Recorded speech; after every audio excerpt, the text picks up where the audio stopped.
Hey y'all, welcome to Criminalist Behavior Podcast, the podcast that takes you deep into the heart of Louisiana's history and current, most chilling true crime stories. I'll be guiding you through the darkness of these crimes and all of those involved. Each week, we dig deep on those forgotten crimes or those crimes currently happening with the underlying legends that continue to haunt us. So lean in, listen, and get ready, because true crime is anything but ordinary. Stay with me as we unravel what happened in these mysteries. So today is our final episode of season 1, and this is episode number 50, and this is the infamous New Orleans Black Widow. If this is your first time listening, hi, my name is Sarah Soulier, and I'm your host for Criminalist Behavior Podcast. I want to thank you for listening to the show, and I hope you enjoy it.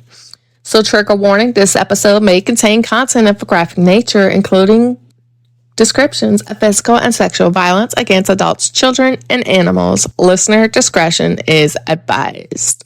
So, as I said, this is our final episode of season 1. We're ending season 1 with 50 episodes. And those of y'all who were committed to the pod, I greatly, greatly appreciate it. Also, Happy New Year's, as we are entering into New Year's hours, and by the time you hear this, it's probably going to be New Year's Day 2025. I was trying to get all these episodes out before the end of 2024, but life be lifing, y'all. Life be lifing. But I hope y'all had a happy holidays, and I hope y'all have a great, great, great new year. May this year bring you complete bliss, and I just continue to hope to be part of y'all lives. Just filling y'all in on information with this podcast, and we're going to see great things.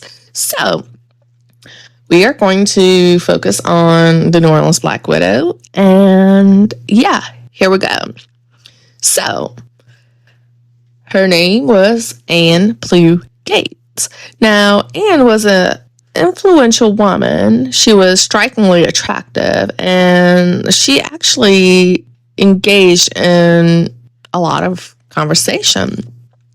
However, a horrific crime would result in her becoming a widow not just once, but twice. There are 2 cases, both involving homicides, and both victims were her husbands. In their quest for answers, law enforcement would unravel a complex web of violence that occurred with Anne Plue Gates. Now, her first husband sustained multiple severe injuries to his head, and he was found lying on the floor in a pool of his own blood. At the heart of this tragedy, there was a whole romance thing happening. Anne Plue Gates stated that their relationship was open and it was devoid of love on both sides. Upon discovering their marriage, Tim Conwell was taken aback, thinking this is unbelievable. Ultimately, the betrayal among family members would culminate in the most profound treachery. Circumstances shifted dramatically, and Tim Conwell found himself facing murder charges. It is truly astonishing and quite absurd that the level of vindictiveness displayed is remarkable. Anne Plue Gates reported that she discovered her husband dead in their residence. Notably, Anne had not visited her home for several days. She had living arrangements that would be really unconventional. She would actually alternate between spending a few days with her husband and a few days with her parents. She would be seen frequently coming and going, and although she had access to the house and stayed there for a few days each week, Anne told authorities that she was completely unaware of circumstances surrounding her husband's death. Raymond Gates, age 65, at this time, was found inside his home and covered in blood. And according to Tim Conwell, when he made it to that location, he observed Anne Gates positioned in the front yard. And alongside of Anne was her friend Richard Newt, who served as a security guard at the hospital where Anne was working as a nurse. And when her son entered the house, the television was extremely loud. They found that Raymond was sprawled on the floor, surrounded by a pool of blood. Raymond had sustained grave injuries to his head. The presence of rigor mortis indicated that he had likely been deceased for several days. In 1987, Araby, Louisiana, was not known for violent crime. So this made this particular incident unusual. And given the low crime rate, as it was crucial to begin the investigation by examining the victim's relationships and personal life, Raymond Gates was born in Omaha, Nebraska in 1922, one of 3 siblings. He shared a profound connection with his mother, Pauline, who favored him amongst all her other children. The family relocated to Idaho when World War II was commenced. Raymond and his brother decided to enlist in the Navy. Raymond discovered his true sense of belonging while stationed in Louisiana. Both of uncles served in the Merchant Marines, and Raymond eventually settled in New Orleans. Raymond developed a deep affection for the city and chose to remain there where the atmosphere was very festive, because Louisiana is famous for that. So Raymond was known to have a fondness for celebrations, and following the end of the war, Raymond sought a stable 9-to-5 position. He actually possessed an innate aptitude for mathematics. He ultimately obtained a degree in accounting, and he secured a job at a nearby shipping firm. He worked as an accountant, and Tidewater was relatively modest enterprise at the time, allowed him to be part of the foundational team that has since became a global corporation. Raymond developed a reputation for his diligent work ethic, which was complemented by his admirable disposition. And according to Tim Conwell, throughout his years of collaboration with Raymond, he never once witnessed him raise his voice or display any form of anger, even in the light of errors that Tim Conwell may have made. In 1960, Raymond was prepared to start a new chapter in his life with the woman he cherished. He married his longtime partner, Thace Bow, whom he affectionately referred to as Fricks. Now, Fricks was a vibrant and beautiful individual, and their love for one another was very profound. Tragically, Fricks passed away at home, and Tim Conwell found himself feeling quite concerned. Tim Conwell experienced a sudden wave of concern and stated that this led to Raymond discovering him. Tragically, Fricks passed away at home, leaving him broken. And in an effort to cope with his sorrows, Raymond often visited the local bar and sought companionship. Nevertheless, he yearned for a romantic partner. And in 1978, his desire was actually fulfilled when he encountered the lively 28-year-old Anne Plue at the bar. Now, his wife passed away, leaving him in solitude, and it was found that both individuals were widowed and had entered into marriage in her 20s with a man from Indiana. His unexpected and sudden death had created a swift connection between her and Raymond, so they were actually compared being widows with one another. So they shared their experiences of losing a spouse with one another, and they grew fond of one another. So, Ann Gibson was born May 29th, 1949 in Louisville, Indiana, into a working-class family situated in the heart of America. Anne Plue Gates was Ann Gibson, by the way.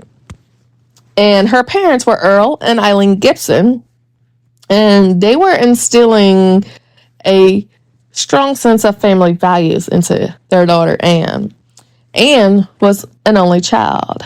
She enjoyed certain privileges which allowed her to a degree of freedom during her formative years.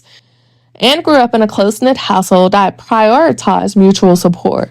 She felt compelled to extend and care for others, leading her to pursue a career in nursing. Now, Anne attended St. Anne's in South Bend, which was affiliated with Notre Dame. In September 1977, Anne met David Plue, and they quickly fell in love. But tragically, less than a year later, in 1978, David passed away under mysterious circumstances. Following his death, Anne relocated to her parents to a lovely home situated an hour from New Orleans, seeking a new beginning.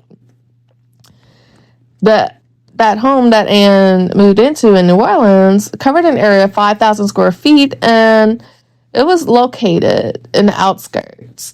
She was a remarkable woman, possessing striking beauty and a captivating conversational style, yet her broad shoulders and slender legs gave her an imposing presence. Although she was advancing in her nursing career along the state of New Orleans, she was longing for a romantic connection. And upon meeting 55-year-old Raymond Gates, she experienced an instant attraction to his gentle demeanor.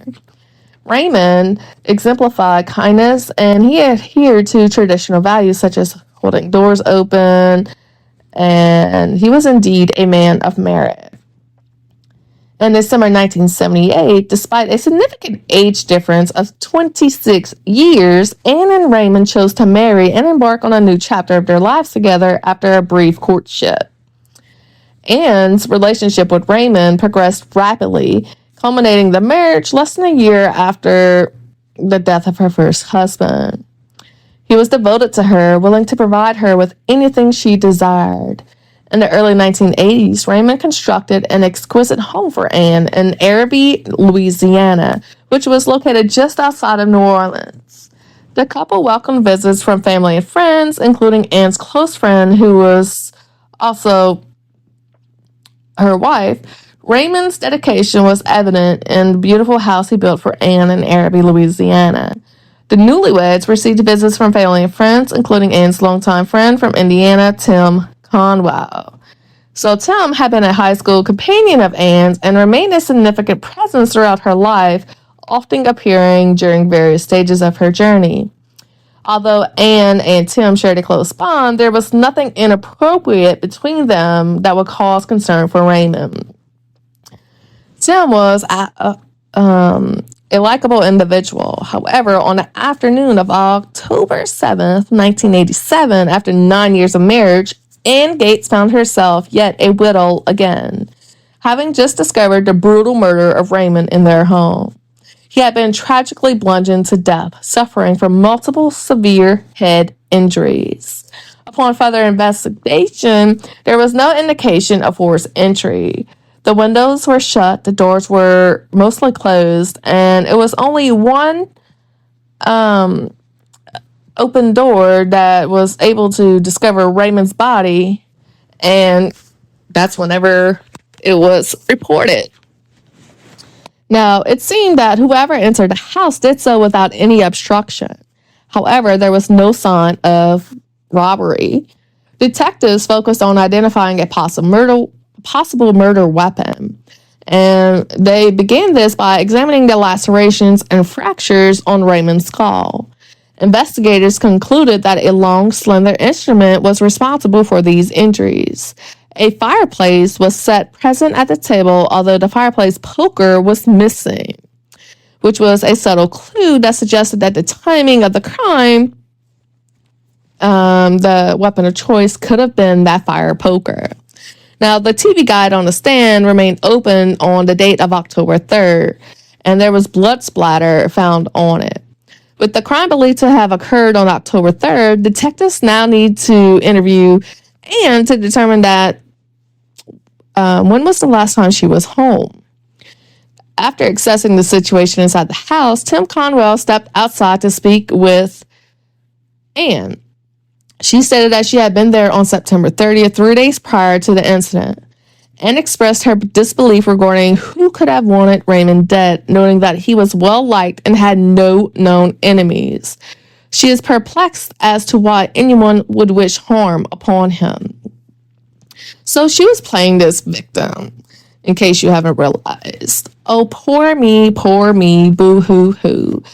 But detectives stated that They were focused on Richard Newt because Anne informed authorities that Richard Newt was accompanying her home when she stumbled across her husband's lifeless body. That situation now involved Raymond, although Richard seems to be merely a colleague and discloses that there is just more to their relationship, which raised immediate concerns. Anne characterized her marriage as an open arrangement. The presence of Anne at the crime scene alongside her boyfriend, where her husband was found murdered, is bound to attract the scrutiny of investigators. So soon, investigators would explore the romantic relationships of Anne Gates and Richard Newt. Richard Newt exhibited considerable anxiety, and the facade began to crumble when the murder of Raymond Gates took place. So the investigation uncovered a troubling pattern, and in Anne Gates' testimony, she expressed that her frustration with being labeled the Black Widow was just appalling. On October 7, 1987, in Araby, Louisiana, deputies from St. Bernard Parish were probing the murder of 65-year-old Raymond Gates. On particular interest to law enforcement is the circumstance that Raymond's wife, Anne, discovered the body while with her boyfriend, Richard Newt, and Richard Newt actually remained outside. Raymond was significantly older than Anne, who had asserted that she wasn't in an open relationship with him and was engaging in affairs with other individuals. Detectives focused their investigations on Anne, requested her and her boyfriend Richard to come to the precinct for additional questioning. The initial approach typically involved interviewing the spouse because that's the first person they look to. In cases where there is no evidence of forced entry, the inquiry begins with the individuals actually residing in the home, as they possess access to the premises. Anne asserted that she had not been in a residence since September 30th, which is 3 days prior to the time of the murder is believed to have occurred. Her rationale for her absence is linked to a conventional marital arrangement. Anne elaborated that she spends a few days each week with her husband Raymond in Araby, Louisiana, and a few days with her boyfriend Richard Newt in Metairie. She also spent a few days with her parents in Picayune, Mississippi. Her schedule consists of alternating 2 days in each location. It appeared that she was seldom solitary. She provided little to no clarification regarding her lifestyle choices, and it was simply her way of living. Raymond had been married to her for around 8 years at this time, during which she pursued her desires freely. He accepted this aspect of her character, and there were occasions when she would engage with others, resulting in her absence for a month or two at a time from Raymond. Raymond would always take her home whenever she expressed a desire to return. It seemed that he was comfortable with the dynamics of their relationship. Anne was considerably younger than Raymond and professed her love for him, yet she also clearly desired to socialize with other people. Anne stated that at the time of Raymond's murder, she was not involved with anyone else. But when the detectives inquired about her whereabouts on October 3rd, she stated that she had been in Metairie and that Raymond had called to inform her of his plans to be out of town for a few days. Anne mentioned that she had told Raymond she would stop by his house to collect her mail before his departure, asserting that this would be the last time she visited before Raymond was to leave. Now, Anne stated that the final occasion she communicated with her husband was at that time. Detectives then approached Richard Newt to determine where he was at the time of Raymond's murder. And Richard Newt served as a security guard at Lakeside Hospital in Metairie, where Anne was employed as a nurse. He exhibited a considerable amount of nervousness, though it is unclear whether this was a constant trait or a result of his interaction with the police. Similar to Anne, Richard was questioned regarding his activities on October 3rd. He stated that he was on duty that day. Lacking a vehicle, he contacted Anne for transportation, and she would either drive him or lend him her car. And she would actually get her car later. Now, there was a significant detail from Richard's account that was corroborated with Anne's statement. Richard stated that Raymond was fully aware of circumstances surrounding him. He was cognizant of her involvement with Richard. Although both Anne and Richard maintained that Raymond was informed of their affair, investigators had to scrutinize the credibility of those statements. Given the dynamics of his relationship with Anne, Richard emerged as a significant person of interest in Raymond's death. It was conceivable that he confronted Raymond, potentially positioning himself as the actual person of the crime. However, as investigators dove deeper into Richard's background, they determined that he didn't represent himself as a methodical murderer motivated by jealousy. So to him, Anne was merely a companion for a few nights each week. There was no love between them. He did not love her, nor did she love him. He exhibited a profound nervousness, yet it was not the kind that suggested he was concealing anything. It was likely that he had never encountered a dead person before or a murder victim. His demeanor appeared characteristic of someone who had just first discovered a murder victim. Both Anne and Richard asserted that they were at work on October 3rd. Until their alibis could have been verified and in the absence of substantial evidence to detain them, detectives allowed Anne and Richard to leave. So they reached out to family and friends of Raymond to collect further details about Raymond. The account Tim Conwell received was harrowing. It was a crime fueled by rage and animosity, leaving the grandmother devastated. And he never struck to be someone who would have adversaries. He was simply too easygoing, cheerful, and content. So the injuries that was inflicted upon Raymond were very severe, with significant blunt force trauma to the head and facial area, indicating the person who did this was driven by a strong motive to cause such harm. Usually when something is that extreme, as we all know, that it's got to be personal. So detectives persisted in their search for leads. Raymond's family began to make arrangements for his funeral, and there was one notable absent that was at that time. If they were married, it is perplexing that Raymond's family found themselves handling the funeral arrangements, as Anne should have been the one doing so, but she was neither present nor involved in her husband's funeral arrangements. News of Anne's absence in organizing her husband's funeral reached the investigators, raising their suspicions. That behavior was quite revealing from investigator perspective, because why wouldn't one want to mourn or bury their husband? So before they could pursue further inquiries with Anne, a colleague of Raymond reached out to the police, providing them with details regarding the death of Anne's first husband, which occurred 9 years prior. Now, during that investigation, a witness named Evelyn emerged, and she possessed crucial information about the circumstances surrounding the murder of Anne's first husband.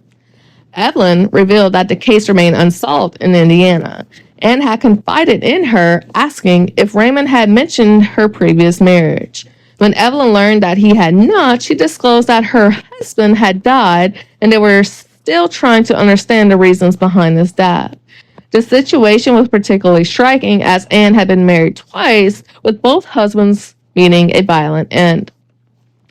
So a pattern raised significant concerns, and this led into homicide investigation and prosecution to dismiss the notion of coincidence in those events. And as investigators unfolded the revelations about Anne's first marriage, they painted a troubling picture of potential criminal fatalities. So, David's body, which was Anne's first husband, David's body was found on a remote road, having been shot execution style in the back of the head. Authorities in Indiana suspected Anne's involvement in the case, but additionally, a familiar figure from Anne's past became embroiled in a whirlwind of allegations. The police interviewed this person multiple times, and that person found themselves considered to be a suspect in a murder allegation. That was Anne's high school companion, Tim Conwell. So Tim was actually being looked at as the person who caused Anne's first husband's death. I had that all backwards. So as the investigation continued, the murder of Raymond Gates, they uncovered a startling revelation from Raymond's co-worker regarding his wife Anne's earlier marriage. It was during this investigation they discovered her first husband had been murdered. This prompted further inquiries into the identity of her first husband, David Plue, who resided in Rush County, Indiana. So at that time, Rush County, Indiana Sheriff's Department had a conversation with Louisiana Sheriff. And that revelation that Anne's previous husband had also been murdered was highly significant. So such occurrences are rarely coincidental, indicating a need for further investigation. According to Indiana police, the homicide took place less than 10 years prior on the evening of May 28th of 1978. There were no witnesses, no arrests had been made, and the case remained open. So David and Tim Conwell actually shared a close bond. So whenever Tim received a call from his dad regarding David, he advised him to sit down.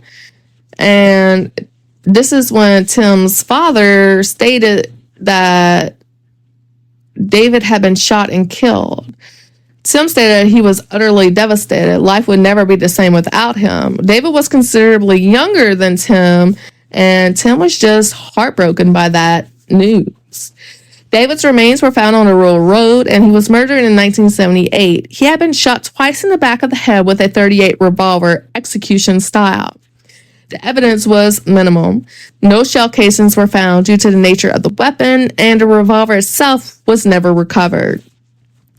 The circumstances surrounding how David Plue ended up on that rural road in Indiana and where he was killed remain unclear, but all the signs suggest he was on his way to meet someone.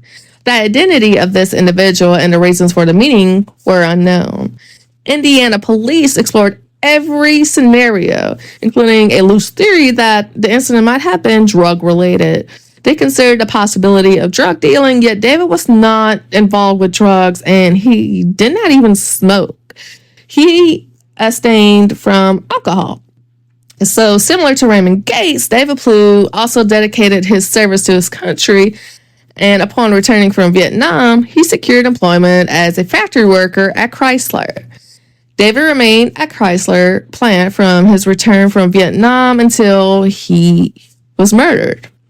The sheriff of Indiana informed investigators in Louisiana that their concerns were heightened after conversing with David's widow, Anne. At that time, she was hospitalized for recovering from an elective surgery, providing her with a solid alibi. However, it seemed that the Indiana authorities still harbored doubts regarding Anne's complete innocence and suspect that she might have been the person benefited from the life insurance policy following the death of her first husband, David. So this potential finance gain could have served as the motive for orchestrating his murder. Although the murder weapon was never located, law enforcement has a theory regarding its possible origin. Investigators persisted in an inquiry into the .38 caliber murder weapon, and they noted that they discovered a news article in which Tim Conwell recounted a theft of a .38 caliber firearm from his vehicle approximately 1 year before David's murder. So Tim Conwell reported his .38 caliber missing to the police, and this is the same weapon that was used to shoot David Plue. At least the caliber of type. They didn't know this weapon itself was that one. So, could it be Anne that stole the gun from Tim to use on her husband? Or was it Tim, the one that did the killing of David? In the absence of the actual murder weapon, it remained impossible to definitively establish a connection between those two events. Due to Anne's unsaleable alibi, the Indiana police surmised that she must have had an assistant. leading them to suspect one of her close associates. Anne Gates and Tim Conwell emerged as the primary suspects in the murder case of David Plue, particularly after investigators uncovered her connection with Conwell. His relationship with Anne positioned him as a secondary suspect. The authorities interviewed Tim multiple times, and Tim found himself under suspicion. However, investigators never proceeded with an arrest as they lacked sufficient evidence. And to Tim's knowledge, the investigation remained open, but Tim Conwell does not consider himself as a suspect or implicated in any way. Following David's murder, Anne, who had been married to him for less than a year, ensured that she addressed a particular matter before deporting Indiana to move to Louisiana. At the time of David Plue's death in 1978, David was employed at Chrysler Factory, and he obtained a life insurance policy of $100,000. Now, in the 1970s, $100,000, that's a shitload of money, right? So they suspected that was motive for murder. That's a high amount of money. And, well, the suspicion with Anne. So the designated beneficiary was the mother. It was clear that Anne disapproved of that arrangement, which prompted David to alter the beneficiary designated from his mom to his wife, Anne. So following this change, David disappeared. Anne received the proceeds in a timely manner and proceeded with her life. Investigators in Louisiana were examining the potential financial gain Anne may have derived from Raymond's murder. So soon they discovered that Raymond too had a life insurance policy that was valued at $82,000. Anne was known to be quite materialistic, and despite Raymond's generous gifts and efforts to build her a home, it was evidently insufficient for her. She was just a greedy bitch, y'all. So given her, love for material possessions, people might question her motive, especially since she seemed to have everything she ever desired from Raymond. And as a homicide prosecutor, a person would really state that greed frequently serves as a motive in crime and murders for that matter. So although investigators have yet to uncover physical evidence linking Anne to the crime, a significant lead emerged when a mailman provided information regarding her location on the day of her husband's death. That mailman's tip provided pivotal information. The mailman reported seeing Anne Gates while her white Cadillac was parked in the driveway on October 3rd, 1987. So her account that she was not at home on October 3rd, 1987 was bullshit. In the unfolding narrative, Anne became the focal point of the detective's investigation, leading her to identify a convenient scapegoat. Throughout the period between 1978 and the 1987 murder, Tim Conwell remained a consistent presence in the background. Detectives found themselves in a more perilous situation. Inside Tim's truck, they discovered an AR-15, a 23-round magazine, a 40-round magazine, and a 49-round of ammunition. As the police dove into the investigation surrounding Anne's husband's death, the truth of the events would soon become revealed. So, the investigation continued, and the neighborhood mailman came forward with the crucial information. He distinctively remembered seeing Anne's white Cadillac parked in the driveway on October 3rd. That revelation led to Anne being formally charged with murder on December 8th, 1987. So gradually, details of the case began to emerge in the local newspapers. Public interest in the case surged, with many expressing hope for a thorough investigation. The media coverage was extensive, and Anne earned the moniker Black Widow. However, just 3 days following her arrest on December 11th, she was permitted to post bail and was released from custody, and subsequently requested assistance in securing her bail. Upon her release, there was a string of reporters that waited for her outside the courthouse, having labeled her the Black Widow of New Orleans. To circumvent the media frenzy, Tim Conwell had parked behind the courthouse, and he stated that Anne and him exited through the rear entrance. Tim Conwell then took Anne home. Anne spent the subsequent 15 months in anticipation of her trial. However, just 3 days prior to her court appearance, detectives received an unexpected call. The assistant district attorney informed that Anne Gates intended to enter a plea deal of no contest to the manslaughter charge concerning her husband's death.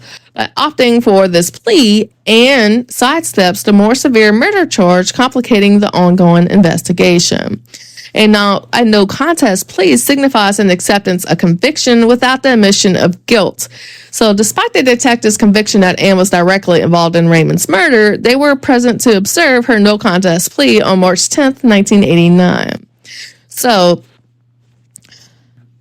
the court session where Anne entered her plea and was sentenced to 10 years was attended with Tim Conley. So Anne was sentenced to 10 years in a Louisiana prison. Her lawyers consented. She agreed to provide a statement recording Raymond Gates' case. In her statement, she expressed her frustration with the label of the Black Widow, asserting that while she did not kill Raymond, she now acknowledges knowledge of the true person who did. As part of her plea agreement, Anne provided detectives with a comprehensive account of events surrounding the murder of Raymond Gates, placing significant responsibility on her former companion, Tim Conwell.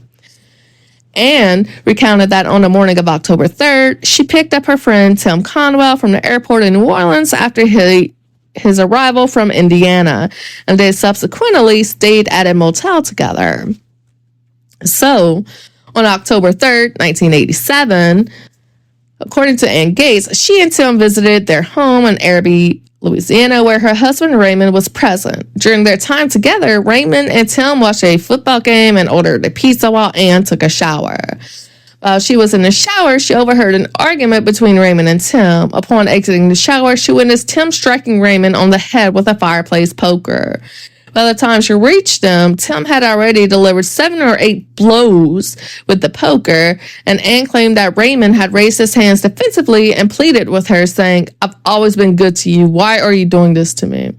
This suggested that even Raymond suspected her involvement. Furthermore, Anne detailed how she assisted in disposing of the evidence. After leaving the residence, she stated that they placed several items they deemed potential evidence into a small garbage can, which they took with them. Anne asserted that upon discovering the evidence, she and Tim could have disposed of the potential incriminating material in a small trash can, which they took with them. She further claimed that after they discarded the murder weapon into a body of water, Tim departed from New Orleans, but not before issuing a threat to her regarding contacting the authorities. According to Anne, Tim Conwell consistently intimidated her, and it was actually suggested that Anne was not being truthful. What do you know, huh? No way, Anne lying? Come on. So she was implicating Tim was the one who murdered her second husband. And this was probably something that investigators thought possibly could be true because it was, remember, Tim Conwell was the suspect in David Plue's murder and Gates, first husband's murder. So there was a lot of people that stated that in Anne's youth, she often fabricated stories when she was aware of the truth. She was described as a pathological liar, and following her statement, she was taken to St. Gabriel Prison, which is a woman's prison in Louisiana. So Anne's serious accusations against Tim prompted investigators to take action. So the evidence was compiled and presented to the circuit court judge, who subsequently issued a warrant. And then, instead of conducting a manhunt, Tim was enticed to a New Orleans courthouse under the pretense of providing testimony in Anne's favor. Tim Conwell was summoned to appear in court, and law enforcement officials were prepared for his arrival.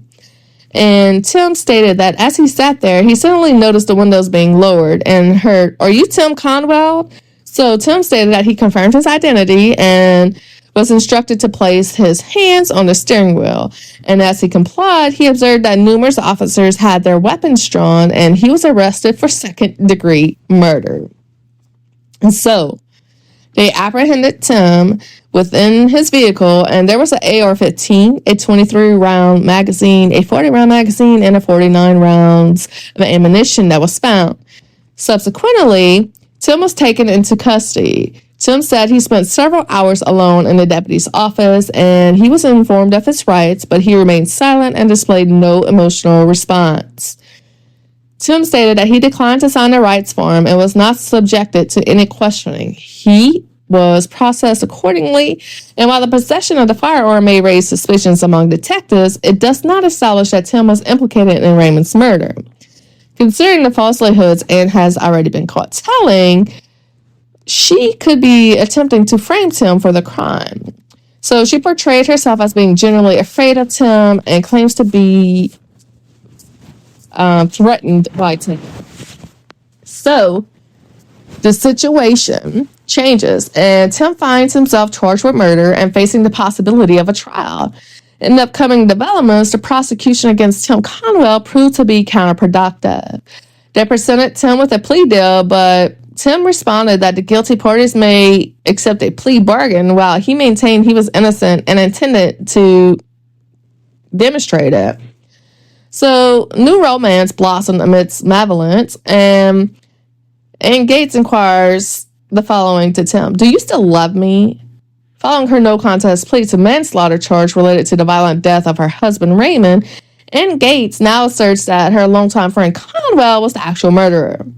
This revelation added another layer to the ongoing investigation. With Anne's account to rely on, prosecutors in Louisiana expressed skepticism regarding the robustness of their case against Tim Conwell. They proposed a new plea deal, suggesting that if she admitted to being an accessory after the fact, the necessary paperwork could be completed in half an hour. However, she responded stating that the guilty may accept a bargain, but as an innocent person, she would proceed to trial to establish her innocence. Everything was arranged, and she felt that it was merely a performance. In 1990, in September, Tim Conwell's trial commenced. Trials in the 1980s differed significantly from contemporary proceedings. And due to the absence of forensic evidence, the case against Tim was primarily circumstantial, with the only direct evidence stemming from Anne's testimony. The prosecution aimed high, showcasing Anne's statements prominently. She exhibited no hesitation in approaching him directly, asserting to the jury, "He killed my husband." In this instance, there was no verbal testimony from Tim as he remained silent. Tim stated he was required to seek medical attention at the hospital. Upon the jury's return, they informed the judge that they had reached a verdict. The jury was unable to arrive at a unanimous decision, resulting in a hung jury. And Tim believed that his silence ultimately benefited him, and it introduced a decree of uncertainty. So the jurors likely felt uneasy about convicting an individual without being confident in the presence of solid evidence. So there was no retrial, and in Louisiana, when a mistrial or hung jury occurs, the prosecutor has 1 year to pursue another trial, which did not actually take place in this particular situation. Consequently, this marked the conclusion of the case in Louisiana. So, y'all, Anne Gates was currently serving a 10-year prison sentence, and she focused on addressing a persistent issue from her confinement. She received a relative lenient sentence and believes she should still be the beneficiary of her late partner's insurance policy. Anne Gates' legal representatives contend that she was not convicted of murder. She is entitled to share of Raymond's $82,000 insurance policy. Due to her no contest plea regarding the homicide charge, the conviction limited implications against her. And as in common in many jurisdictions, y'all, this shit's crazy. And successfully secured 40% of the life insurance proceeds after a legal dispute with Raymond's family. This bitch pleaded no contest to murdering her husband Raymond, and because she wasn't guilty of murder, she was actually able to collect 40% of the life insurance policy. How fucking crazy is that? That is crazy. So, the situation obviously is astonishing and raises questions about her motivations. It appeared that she acted with a sense of vindictiveness, aiming to claim the insurance money and move on. So after serving less than half her sentence, Anne Gates was actually released from prison and she established contact with an unexpected acquaintance. You know that acquaintance that she tried framing for murder, Tim Conwell? Yeah. She contacted him. In the initial communication, it was actually prohibited that she would contact him. And later, after Anne was released, it remained unclear how long she had been out before she reached out to Tim. Tim had been incarcerated for an extended period of time and felt disappointed upon learning of her situation. Tim stated that he experienced significant emotional pain despite her efforts to implicate him in Raymond's murder. Tim remained a steadfast presence in Anne's life, ultimately leading to them getting married, y'all. Even though this bitch just implicated him in murder of her second husband, he still married her. Y'all, that's some fucking love right there. I don't know. So, a few months later, Anne actually proposed to him, saying, "I'm asking you to marry me." So Tim responded in surprise, "You are?" And Anne affirmed, stating, "Yes. Do you still love me?" So Tim replied, stating the following: "I have always loved you for many years." And Tim stated that they exchanged vows in March of 1997. And this is when they enjoyed a happy life together for 19 years until Anne passed away from kidney failure. Now, Anne passed away on August 16th of 2016. And according to Tim, Anne was a wonderful wife, and his love for her endured until her last day. And that it continues till this day, he said. Many questions surrounding Raymond Gates' murder remain unanswered, and investigators may never uncover the truth. Hurricane Katrina devastated St. Bernard Parish, and this actually destroyed all the files, documents, and photographs, leaving nothing behind in that murder. So, this case was effectively lost in the aftermath of hurricane, and the memory of Raymond Gates, a kind-hearted individual, remains intact. It apparently was lost and heartbreaking, as Raymond was truly a good man. And Raymond will always be remembered for his goodness rather than the unfortunate decision of marrying Anne Gates. And to this day, the murder of David Plue remains unsolved. And nearly all records related to Raymond Gates' murder were destroyed in Hurricane Katrina, with no new charges ever being found. So, this bitch potentially got away with murdering both her husbands, because for you to move on that fast and just collect this insurance policy, both attempts, this is fucking chaotic.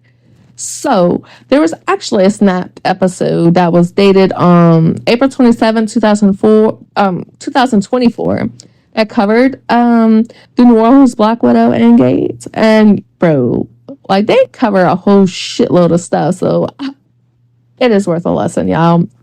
So, what do you think of this whole situation with Anne Gates, Tim Conwell? Do you believe that Anne murdered both her husbands, David Plue and Raymond Gates?